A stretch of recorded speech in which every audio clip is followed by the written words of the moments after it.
Hello, Commanders, and welcome to a very special live stream for the Great War Western Front. I'm your host, Bruce, and today I'm super excited to be telling you about an update coming next week that's going to introduce mod support to the game for the very first time. If you don't own a copy yet, you can head over to Steam or the Epic Games Store to pick one up. So, without further ado, let's be joined by our special guest from Petroglyph to tell us more.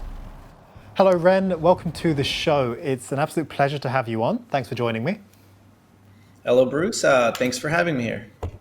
For anybody who missed our previous show when we had you on, can you just introduce yourself real quickly and explain what your role is at Petroglyph?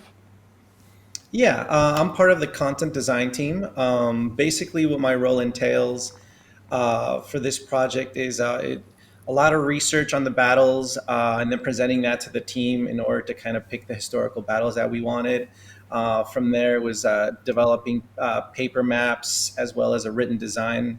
And then eventually led to using our terrain editor and scripting language to actually implement it and get it in game, along with my other content designer, where we work together to get those maps out. So, Ren, for anyone who is brand new to the game, as someone who knows it inside and out, can you give me a quick overview of what the Great War Western Front is? So the elevator pitch would be, we're the definitive First World War strategy game. In this game, you take the role of the theater commander and field commander, which basically means you'll be, when you're the theater commander, you'll be on the strategic level, moving units around, portioning gold out as need be. And then in the field commander, you'll actually be managing your troops and making tactical decisions. I'm super excited to get into detail about what is coming in future updates. So the first of which is happening next week. And am I right in saying that this is the first time we're introducing full mod support for the game?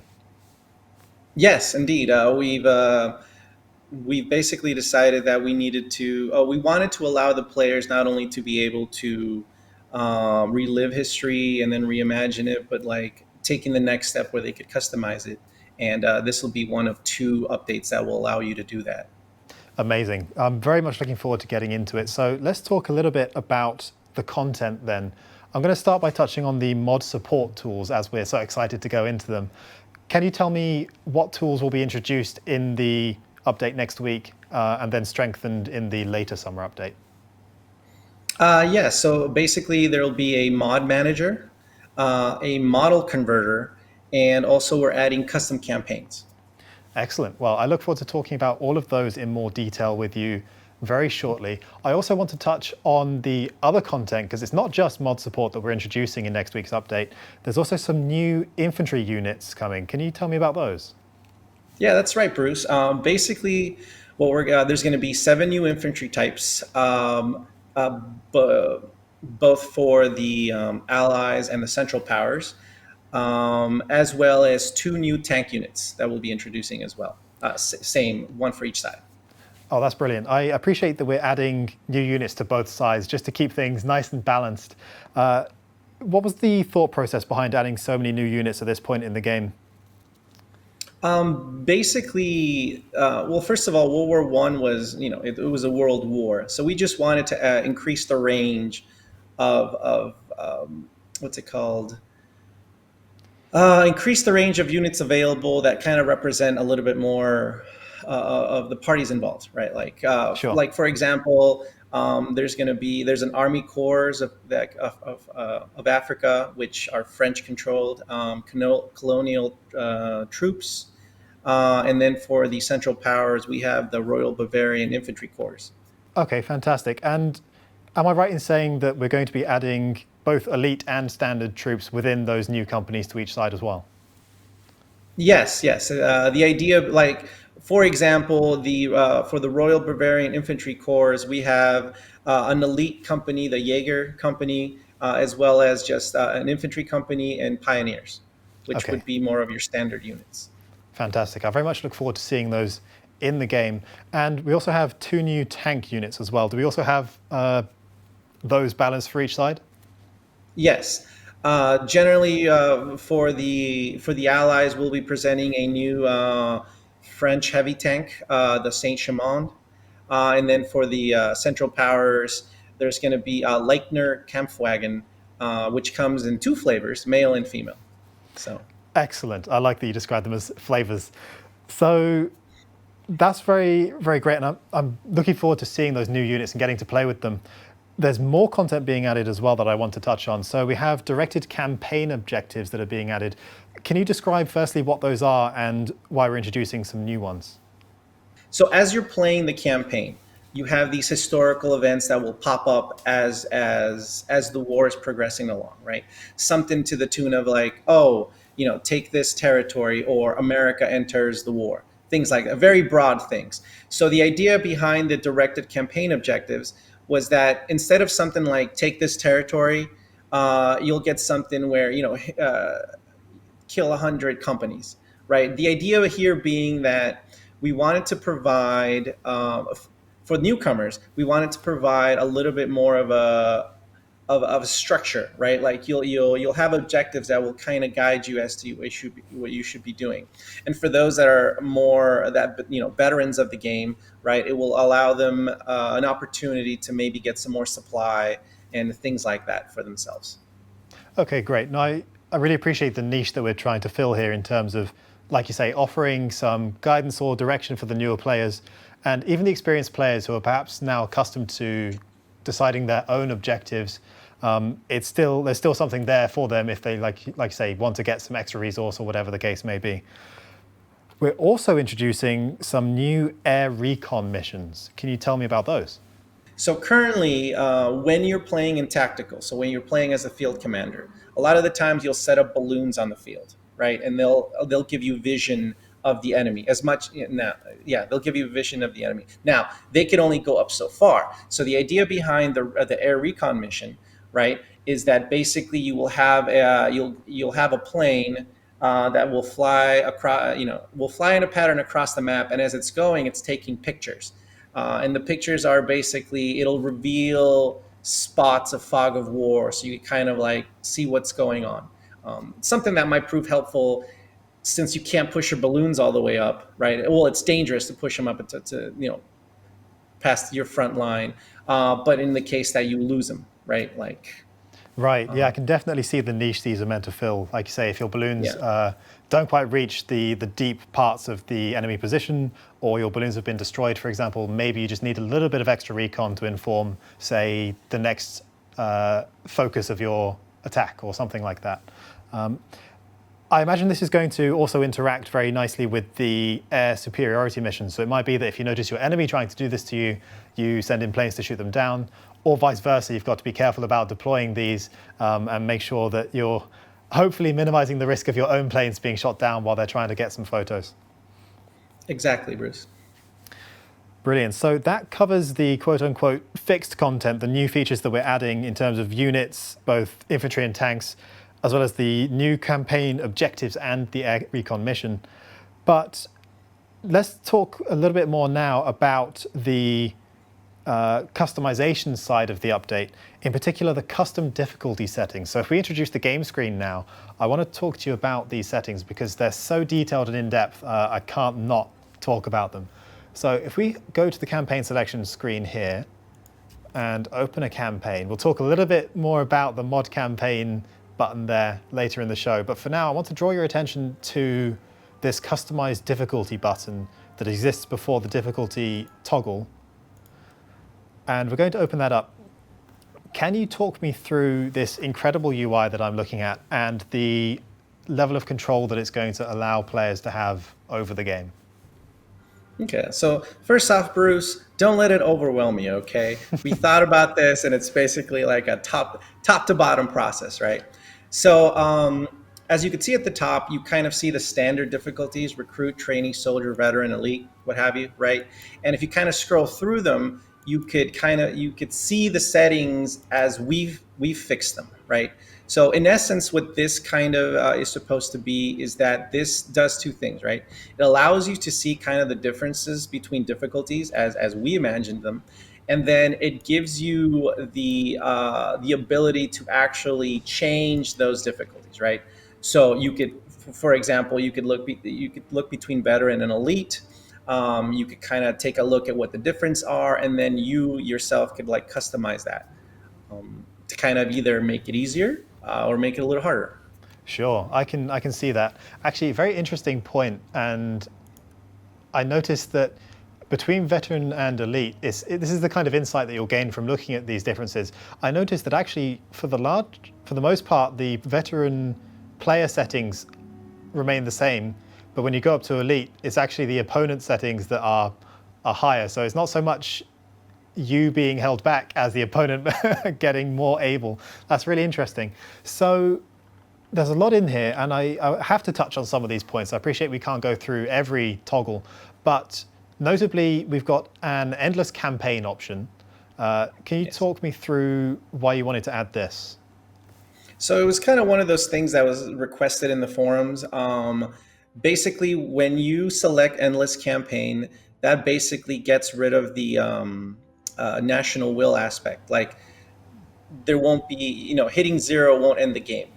Basically, endless campaign means you have to take your opponent's capital, and that's basically what that is. Which should allow you to go past 1918 if need be, which is something that we wanted to deliver. Great. I know that was a highly requested feature from the community who wanted to fight the war out to the bitter end, essentially, and like you say, get to capturing or losing, hopefully not, but potentially losing their own capital region.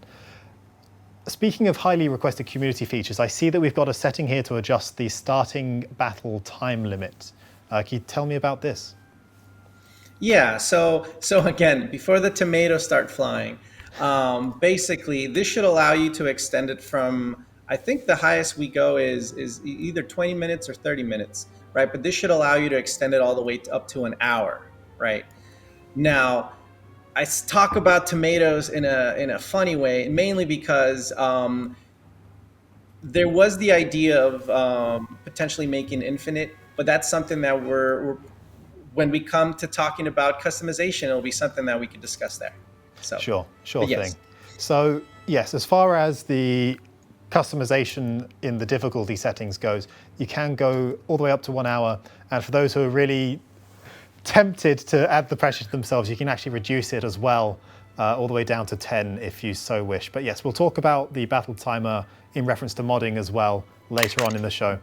And then, like I say, there's a whole range of things that you can change here, either for yourself as the player or for the opponent, depending on how you want to customize the experience. That also includes the starting resources, as well as a number of other multipliers to customize your experience. So thank you for going through all of that in detail. We're going to cut back to the studio for a moment now to talk about the mod manager itself in more detail. But before all that, if you're just joining us, I am Bruce, and today I'm delighted to be on this show talking to Ren from Petroglyph about next week's June update to introduce mod support to the Great War Western Front. Now let's get back into it. Ren, I want to talk to you now about the mod manager itself. So those of you who are casting your eyes onto the very familiar Great War Western Front main menu screen, you'll notice a couple things. The first of which is we've got a note now at the bottom that mentions that multiplayer and achievements are offline when mods are enabled. This is obviously quite normal practice for modified versions of games, but that's also going to let you know that you've got mods enabled on your game. And the second thing is this button all the way up here, which opens the mod manager. So I'm going to open that now, and let's talk a bit about this, Ren. So what was the goal of introducing mod support to the game? basically what we wanted to achieve here was that we wanted to allow players to create their own custom content and then also share that content through things like the Steam Workshop, or if they're using Epic, basically a mod folder that we're adding. But basically, we wanted to give the players the ability to add the content that they'd like to see in the game. That's fantastic. I really like that. I like that we're giving control over to players to make their own content. That's very cool. So anyone who's familiar with modding will have seen UI like this before, and there'll be a lot of familiar options and toggles and things here. But for anyone who's not, a mod manager is essentially a tool that enables you to browse, download, and toggle on and off various mods that you've installed. So this one's going to support player-created LUA and XML mods, as well as textures, models and audio. Forgive me for reading that off a script. I'm actually not that familiar with modding myself, so I'm going to learn along with you at home. But yeah, so looking at this then, the basic structure is that you've got your list of mods here, and we're going to touch on this one that we can see in a moment. And what you can do from here is create the list of mods that you want, toggle them on and off, and you've also got the option to bring them up and down in the list. Am I right in saying, Ren, that by putting them in a certain order, you'll be able to prioritize or deprioritize other mods in cases of conflict and that sort of thing? Yeah, this is generally something that it's a common thing in other products as well. But basically, yes, it's kind of layered. So the topmost one will supersede any of the ones that are below it, depending. Basically that's how it should work, like a layer system. So if you have something that affects health up here, but then you have something that affects health down here, the one at the top is the one that's going to take priority over it. Sure. Okay, thank you for explaining that. And I also mentioned just now the types of mods that the manager is going to support. So what kind of content can you add, for example, with XML mods? Players should be able to, basically, they'll be able to create their own content, such as custom units, custom audio, maps, campaign, which we'll show, events, and also tweak with the core, rules and balancing of the game as well through these mods. Okay, so that's going to allow a really deep level of control over the fundamentals of the game and sort of bending it to your liking. That's brilliant. And there's also then the LUA mods. I don't know if people call them Lua mods or not. Again, forgive me, I'm quite green to modding. But what will that side of things enable players to add or change? Well, I'll give you an example. So for example, our historic battles, we use Lua as the scripting language, where we create all the events that happen as a field, when you're playing in the field, and all the things that are happening, like companies attacking you, or hey, take this bonus objective, all that stuff. Players will be able to basically create their own rule sets and tweak existing ones too. But yeah, historic battles, creating new campaign events, maybe even messing around with the AI or even UI functionality. That's generally what you'll be able to touch with the Lua mods, since all those systems run on that. Sure. Thank you for clarifying. So really, all told, there isn't much about the game that you won't be able to change if you want. That's really cool to hear. Earlier on, we mentioned the battle timer when we were talking about the custom difficulty settings that you can change. So is that the kind of thing you'd be able to toggle on or off, even if you wanted, through the mod manager? Yeah, not only would you be able to toggle it off or on, you'd also be able to share it far and wide through the Steam Workshop, or just a folder off of a HTML site. So yes, sure, you should be able to tweak that if you want. Great. I appreciate you very professionally mentioning that this is going to be available to both our Steam and Epic users. So for those who are on Steam, we've got the Steam Workshop. If you're familiar with that, that's going to allow you to bring your mods into the mod manager. But Epic players will also be able to do it. They'll just have to copy any mods that they download into the mod folder for the game, which you can actually access directly through the mod manager itself. All right, so that just about covers things for the mod manager. I'm very excited to see what players create. Are you looking forward to seeing what players make once they get their hands on this? No, 100%. Like this is something that we've experienced before with some of our other products. Like the modding community is always they're very clever, and they're so passionate about the stuff they create. So yeah, no, we're not only excited, maybe a little bit scared, you get that little tingle, but for the most part, it's something that's just exciting to see, right? Like it's not only Petroglyph's game, right? Like people could start tweaking it. So that's kind of cool. I love that. I love that very much. Yeah. So to give a little demonstration of what is possible, there's actually a pre-made mod that we've touched on already. That's this custom campaign here, made by yourselves over at Petroglyph, called the Siege of Paris. And you can actually even see where it's located in the mods folder when you hover over it and see the tooltip. we're going to dive into this gameplay, and you're going to talk me through a little bit about what's possible through custom campaigns, and hopefully we'll have some success in a battle even with the help of Ren over on Petroglyph's side. All right, so we're about to hop into the Siege of Paris, which is a custom campaign that will come pre-installed in the free update next week. If you want to get your hands on this and try it out for yourself, or even make your own custom campaigns, make sure to get a copy of the game over on Steam or the Epic Games Store. So, Ren, like I just mentioned, the Siege of Paris then, and we can see here on the loading screen, it was a time that could have happened but didn't. Now, all of this is customizable, right? So even from the text that accompanies the campaign itself, you've, on your side, on Petroglyph, created a whole alternate history, and we're going to play that out. Is that right? That's correct. So basically what you're seeing here, right, is, well, let's see, twofold, right? The first part is that this creates kind of like, for anybody that's interested, for any modder that's interested in customizing their own campaign, the Siege of Paris basically allows you to look at the data, right? And potentially when you want to take it to, make it yours, you could start there. But yes, basically the way that this is set up is that this is more of a alternate history wise, right? Basically the German Spring Offensive was a little bit more successful than in our timeline, right? They've been able to push much closer to France than before. And now the Allies are basically on the back foot trying to basically push back the Central Powers. And that's where we're at. I love that. Thank you for the context. Let's hop right in then and see what's possible. Even this clip over the top. Even the videos. Yeah, yes. All of it has been customized for this alternate history timeline custom campaign. Very, very cool. So I'll let this play out. Yeah, and that's something that the players will be able to add, which again brings both a excitement to see what people are going to come up with and a slight tingle of fear.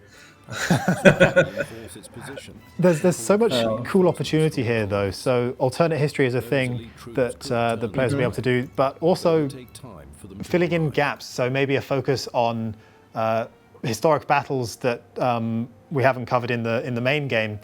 That could also be added as well. So all sorts of gaps to be filled, all created from scratch. Yeah, like players will be able to do custom win conditions. For example, in this one, you're supposed to capture Verdun as opposed to, taking the capital. Sure. Custom lose conditions, custom events. But yeah, carry on. Great. No, that's fantastic. I appreciate you touching on those custom win and loss conditions because we've got them here on screen now. So you've added this text box to contextualize this alternate history that we're going to delve into. As you mentioned, the German Spring Offensive has been more successful than it was in our time, and America has not yet dedicated to joining the war. So the Allies really are on the back foot here, and we'll see that in a moment when we jump into looking at the front line and how deep it is into our territory. So it's up to us to push back the German line and retake Verdun, as you mentioned. That's going to be the main win condition to sort of re-establish the Allies from this point in the war. All right, now, is this one of those objectives that you were talking about earlier where we added some more of them for the main game? And this time it's entirely custom. Well, this is an information bulletin. So this is not a direct objective. Okay. This is an information bulletin. But yes, this is basically made custom, and it gives you basically in 18 turns you need to do the following, right, in order for the mission to advance. Sure. Or win or fail. Cool. All right, so this is laying out the main objective to capture Verdun, giving us a time limit to do so as well. We're not going to get that far. We'll probably just play one battle and take a look at the whole setting. We encourage everyone to check this out for themselves to see what's possible, perhaps before even giving it a go yourself to make a custom campaign.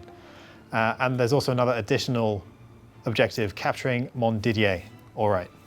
Yes. Now this one, I guess, would be a little bit more like a direct objective, but okay.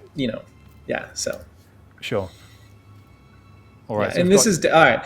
Now, game-wise, this is definitely where I would go. Like this would be as your couch general in the background, right? I would say that's where you want to take. You want to take Montdidier.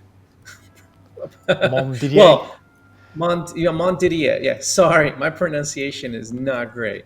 But now I mean, take a look around, but let's remember that you also want to take a look at your tech points first. Like that would be Right. one of the things that I would suggest. Yes, there's a lot of things to consider here. So as I mentioned, the first thing that strikes me is the front line being so deep. You're probably not going to see this if you're playing, say, as the Allies in the main campaign, unless you've had a really rough campaign. But they've made their way essentially almost all the way up to Paris, and yeah, it's wild to see the game in this state.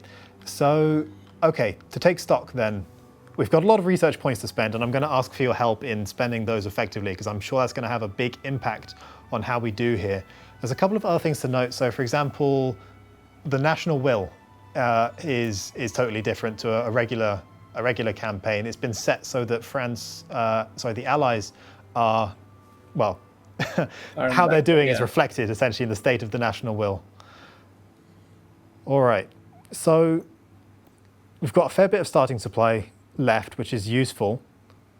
And yes, so should we dive into the tech tree, Ren? And I'm also going to take a bit of your guidance then in terms of how to proceed. So this is where we're at. Okay.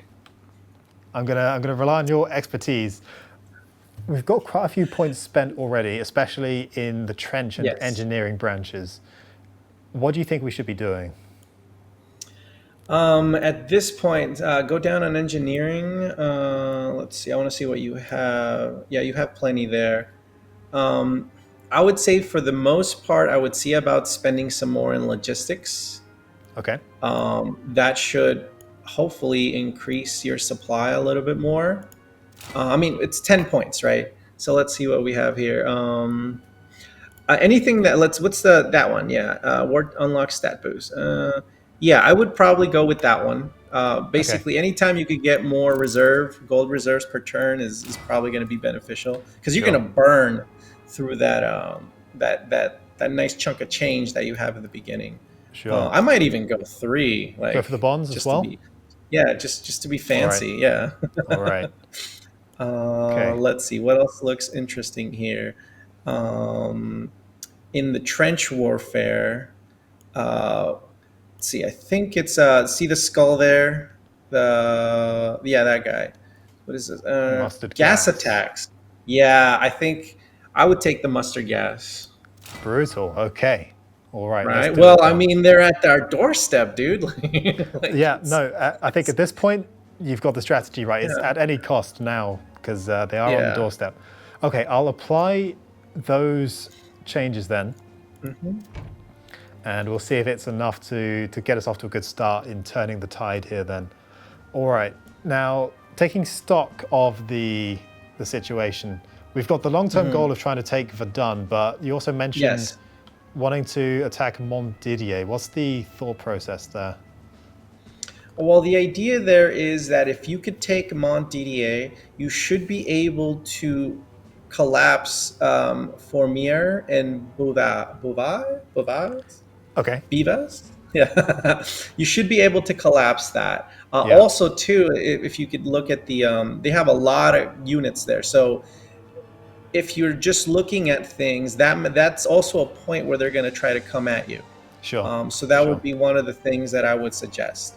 Right. Right. Also, the mission also gives you more gives you more insight. Like if you were able to bring it up, which is on the right-hand side, it would kind of tell you a little bit more as why. But that's where that should help you get closer to Verdun. Yeah. All right then.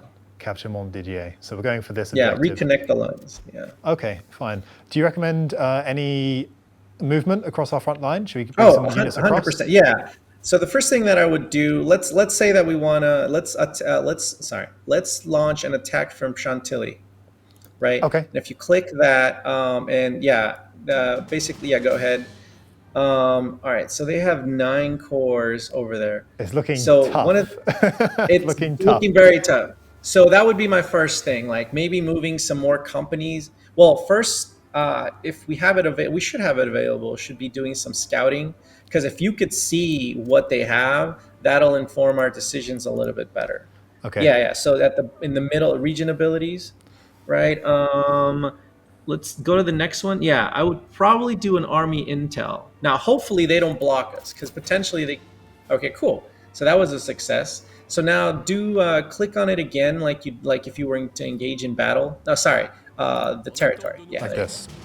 There Right, you so now go. we've got a So clearer look now, at their units. yeah. Yes. Now, another thing that I would do, so when we enter, I want to say that we're going to get 960 resource supply to use in that battle. And that seems kind of smallish. So go back. One more thing that I would maybe do before starting move units around is I want to increase. So on the left side of that, there's all, so to the left side of region ability, yeah. So maybe increases that one. I would do the supply depot. Take it up to To level 2. to, to All level right, 2. all right. What else is there? So we From have here, options I would. like the safe house, the canteen, an airfield, the field hospital, and the You mechanic know what? Take. garage. How much money do we have? Take the airfield. That way you could Okay, have more air missions available. cool. Let's try to launch a coordinated attack. All right, now I would maybe move more units in there. Basically, try to counter what they have, as well as take some artillery pieces and some wings and some tanks. Like, Okay, let's go. Let's move some of that stuff out of Paris and let's get it up there. Like, we're gonna need yes. that. All right. Yeah. So You we're should be able taking to right click. Yeah. an air wing. Should we take a tank battalion, some siege artillery? Should we just take a little bit of Yeah, everything? just take them all. Just take. I mean, let's make it fancy. Let's go. All right, we're moving in. Now, All right. the units we've just moved can't be involved in an attack the same turn, right? So we may have to wait a turn before launching the offensive. That's true. But like, if you take a look at the stats, that should mean that this move should make it less likely that on their turn they're going to attack that area. Right, and that's Right. important because we've only got 1 star left on the region, and after having just improved it, we don't really want to lose it. Exactly. All right, so shall we end the turn there and prepare for a big attack? That's always tough. I mean, Decisions. right, and that's where this gets like, am I making the right decision? Am I going to have to just reload my save? For brevity, right? Let's just commit to it. Let's see Sure. what the AI For the sake of the intends on stream, doing. we'll end the turn here Yeah. and see if we can launch a big attack. All right, so enemy spy Oh, he spied, and they were on successful. Okay. Chantilly. Okay. All right. Oh. Okay. All right. Okay. Oh. Okay. Okay. They chose to do just that. All right. All right. They're playing it cool. No big attacks. They are. All right. Just a little reminder. 17 turns now. 17 turns. But this is for Yeah. a different region. Saint Minhu. Yeah. Saint Okay. Minhu. Yeah. All right. Fine. We'll add that to the list. Spies everywhere. Enemy spies have been confirmed in our territory. Okay. All right. So that's cost us a bit. Fine. Oh man, we really are in a rough When spot. it rains, it pours. Yeah. It does. Yeah. It does. Yeah. Okay. Well, let's see if we can start turning the tide then. So we're in our second turn and we've prepared a big attack from Chantilly to Montdidier. Let's see. Just do it. Let's All see. right. So we've gone from great loss to major loss as the predicted outcome. We might have to just take those odds, right? No, we're gonna. Yeah. Now, normally, I would probably see if you're able. Like a lot of the times, you want to attack from different regions. Sure. But yeah, no. Let's just do it. Let's just go. Let's go for it. What do we have to lose? Yeah. What do we have to lose? But like life, liberty, and everything else. Only right? the whole war. It's fine. We'll go in. We'll do what we can. Yeah.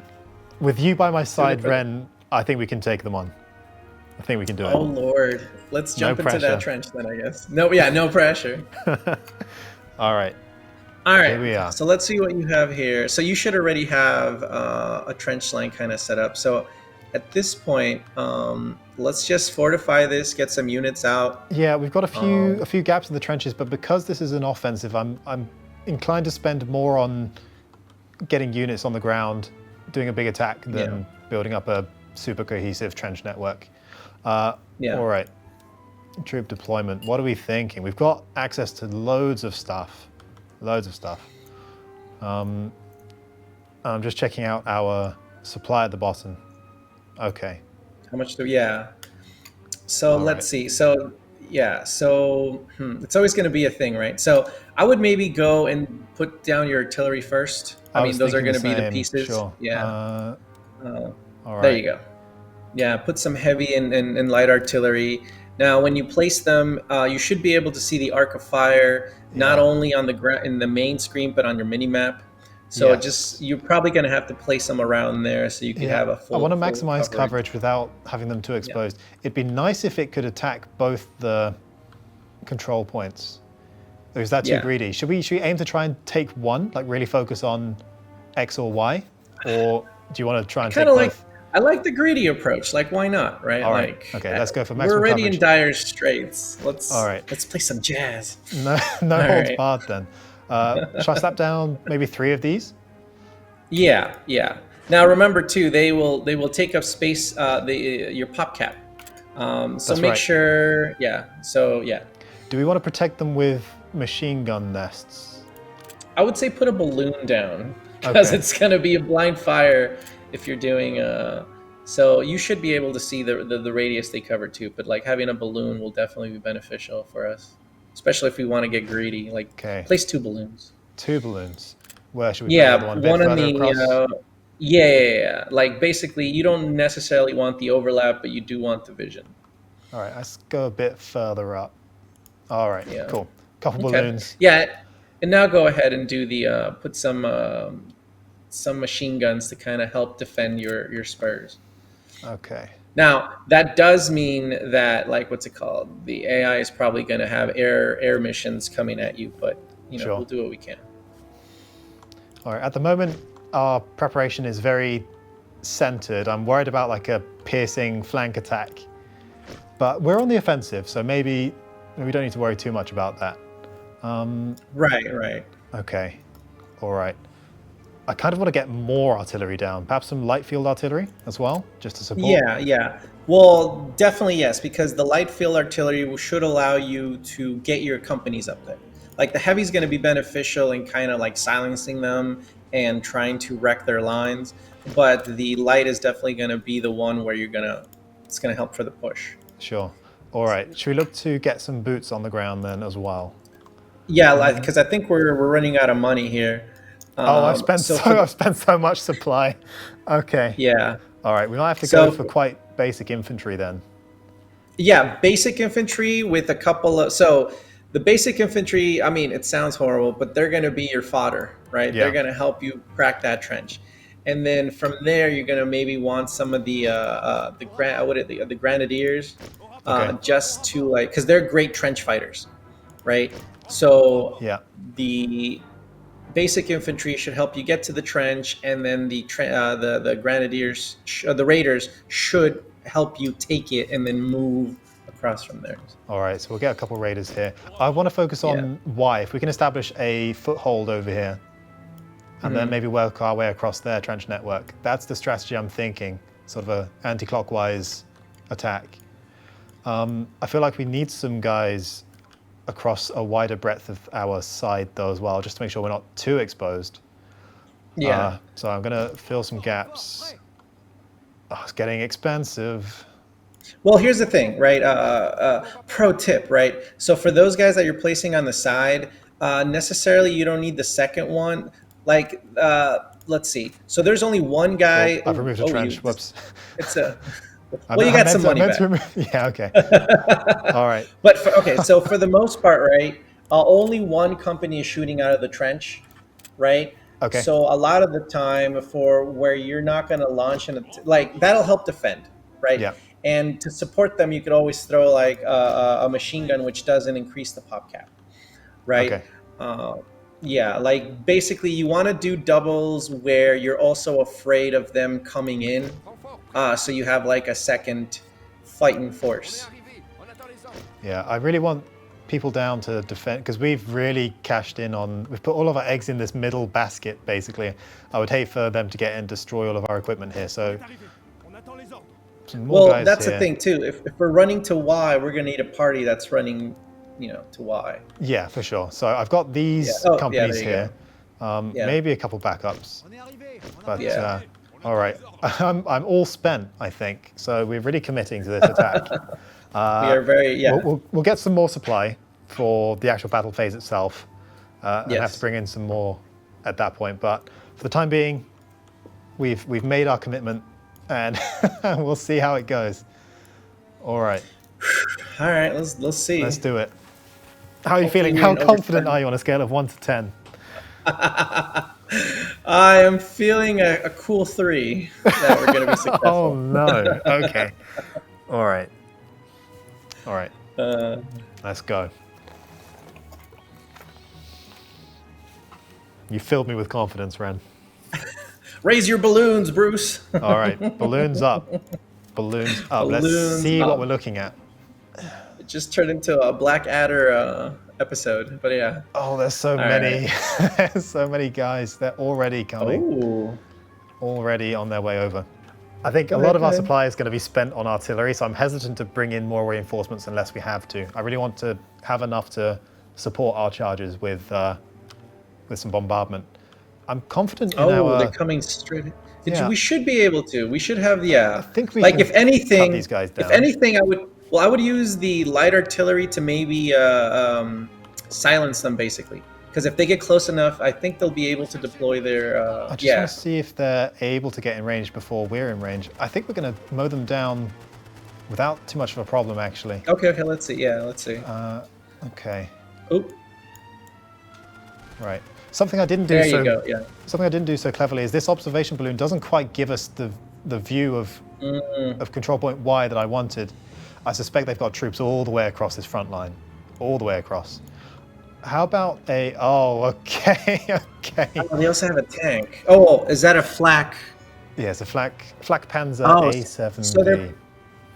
they're protecting themselves from air attack there. So that's interesting. All right, yeah. So we can see they've got some tanks as well. Now, as a reminder, while we crack on with the early stages of this battle and prepare for what's about to come, this is a custom campaign, a battle within the first custom campaign that comes preloaded with the free update coming next week, where we're doing the Siege of Paris custom campaign. So as a reminder, this is the kind of thing that players will be able to set up for themselves with custom units, custom objectives. We mentioned earlier that you can add your own win cons and loss cons as well. Very much looking forward to the kind of things that players make, as well as how they do with the actual campaign, like we say, that comes preloaded that we're playing currently. All right, Ren. Yeah. Go ahead, sir. How are you feeling about a charge into the into the fog on this side of the map? You know what? Like we gotta talk about we gotta talk about customization. So let's just do it. Let's just All roll right. with it. All right, I'm just gonna play for a little bit. I'm gonna do some pre-shelling here, and as I prepare for a surefire attack, can you remind us of the kinds of things that players will be able to customize in their own campaigns when starting from scratch? Yeah. So basically, when it comes to custom, okay. So first of all, right, the customizable campaign still kind of works within its own within the campaign framework, right? So things that you'll be able to customize are like the objectives that you get in the theater as a theater commander.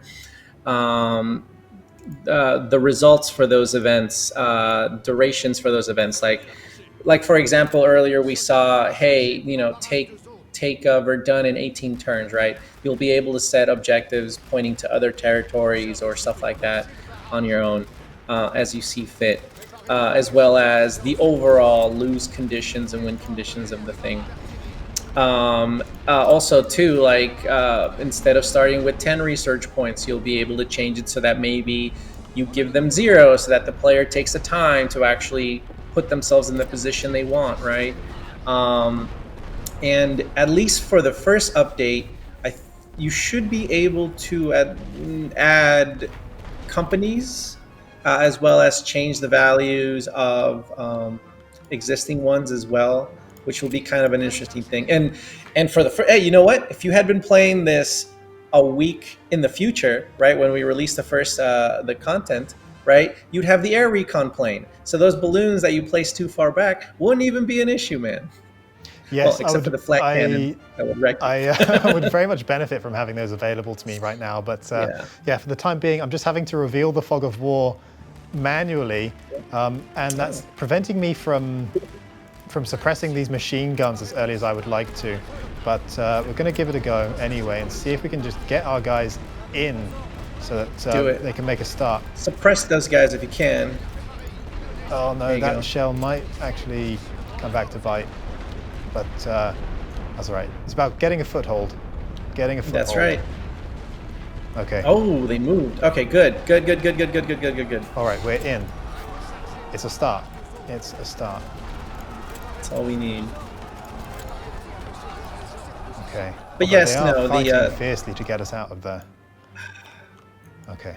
But yes, no, the first update should allow you to create your own campaign in the spirit of like the game modes, right? Right. Yes, and as a reminder for anyone who joined later on in the show, we also talked about all sorts of settings and things that you'll be able to change with the update coming next week. Can you remind us about some of the difficulty settings that you'll have control over? Well, the ones that we kind of spoke about were the battle timer, right? So instead of 20 minutes, you could raise it to 60. There's stuff in there like health multipliers for both the player and the AI, plus just like a litany of other things that you could kind of tweak back and forth to your liking for the customized difficulty. Sure. All right. This first attack has not gone well at all, Ren. It's it's looking a bit dire. I'm going to have to get some more troops in to take another run at that. All right. Did they push you entirely out? I think they pushed you entirely out, right? I think one of the tricky things is there's no connectors between their trenches, so moving forward a row has exposed us to deadly machine gun fire. I think capturing Y is kind of a bold aim to have. Thankfully, the rest of our line hasn't broken though, so we are doing okay, albeit a bit low on supply. I'm gonna give this. Well, here's the thing. Here's the thing, Commander. Like, we either stay here and see what the AI does, right? We return back to strategic.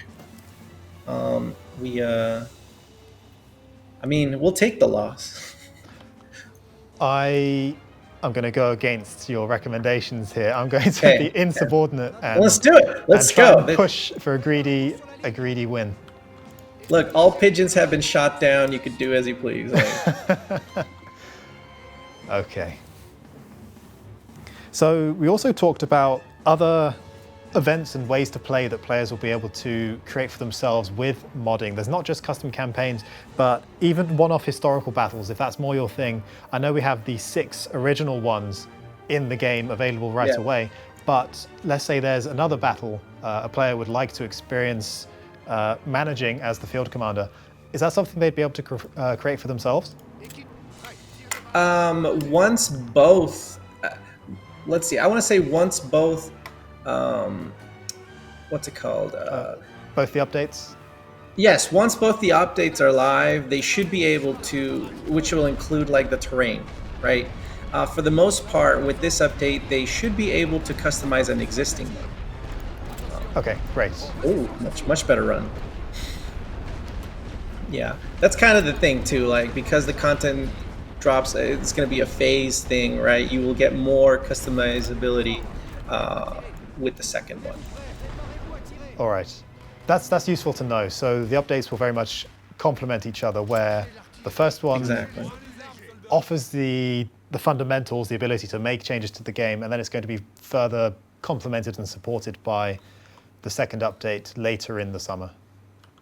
Yeah, like the first one should allow you, I want to say that it will allow you to create new assets for the game. Like if you wanted to have a new unit to represent some to represent another culture, a space marine, whatever, right? Sure. And yeah, what have you. And then later on, yes, basically they'll complement each other. And then you should be able to share it too. Like you'll be able to drop it into the Steam Workshop and see what other people think. I really love that element of the update and the fact that players will be able to share mods with each other and enjoy the content that they make as a community. That's a really, really nice feeling to have such a community-centric update. Was that part of the goal for you guys over at Petroglyph? Yeah, like in a weird way, we've always kind of, I mean, I'm speaking for me then just cuz, right? Like this always felt like a board game type of situation, right? Where you kind of want to customize it to do the things that you want to do, right? Or see the battles that you want to see. Or I know that in the forum there's been like tons of discussion about like missing battles or things like that, and now you can technically add them. So yeah, like that was one of the goals, like giving you the ability to take, World War I, right? Which again doesn't see RTS wise, and I think other genres doesn't get a lot of play, right? It was such a by inches war. So it'll be interesting to see what people would like to add. What vehicles they'd like to add. I mean, secret weapons in World War I could be like a thing that you could do, right? Like, Yeah, absolutely.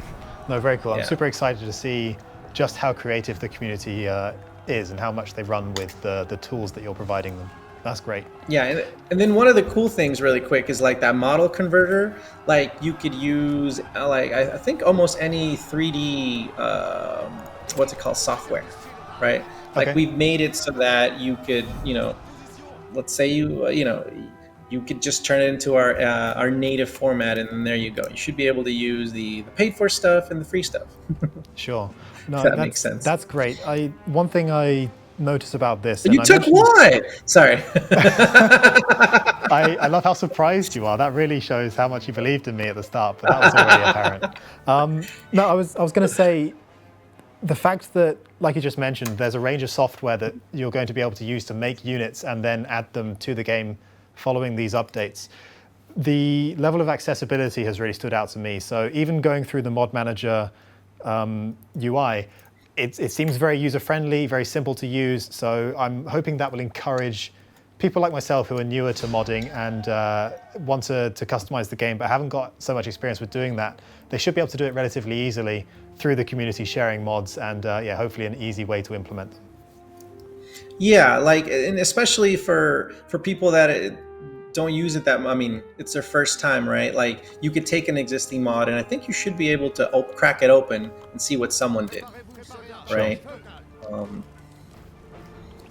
Which then just comes from like basically sharing knowledge through doing. Sure. Wow, look at that flat cannon hero.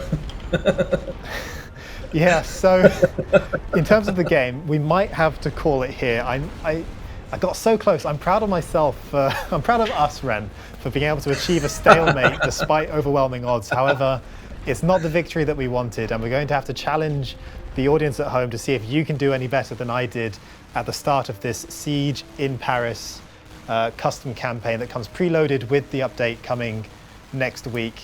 I'm going to leave that challenge on the table because the best I could do in the first battle was a stalemate, albeit we came fairly close to a victory, but given the overwhelming odds, the predicted outcome was quite low as well. So I'm going to take this as a personal moral win, even if the game, technically doesn't. So hopefully that's satisfactory.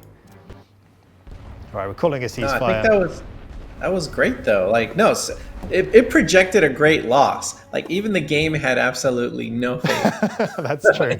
In our teamwork. All right. All right, so let's take a quick look at how that went.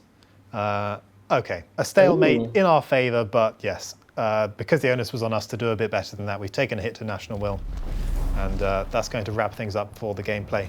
So, Ren, thank you so much for joining me throughout this stream to explain what's going to be available to players following next week's update. Do you have any closing words or things you'd like to say to our audience just before we wrap things up in terms of what you hope to see from them and how they receive this update? I just know that there's really nothing to say because I know they'll surprise us. Like, there's absolutely nothing I could say. They're going to come out of left field with something that's just neat. So I just hope they enjoy it, that they use the tools, and of course, be vocal in the forums if there's something that's a little bit difficult or needs to be streamlined, and we'll do our best. Sure. No, that's a really great message, and I share that sentiment. I hope that the players enjoy this. I'm sure they will when they get their hands on it.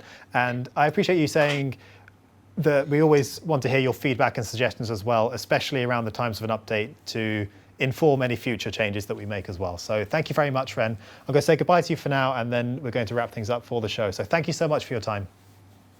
Thank you. Thanks, Bruce. And I'll see you next time. Thank you all for watching today's show. I hope you enjoyed learning about everything coming in the update next week for free that's going to introduce mod support to the game, as well as a range of new content, including new units, custom difficulties, custom campaigns, and a lot more. As a reminder, if you haven't picked up the game already, it's available on both Steam and the Epic Games Store, so do grab yourself a copy to enjoy this when it all comes next week. Thank you so much for watching. I'll see you next time.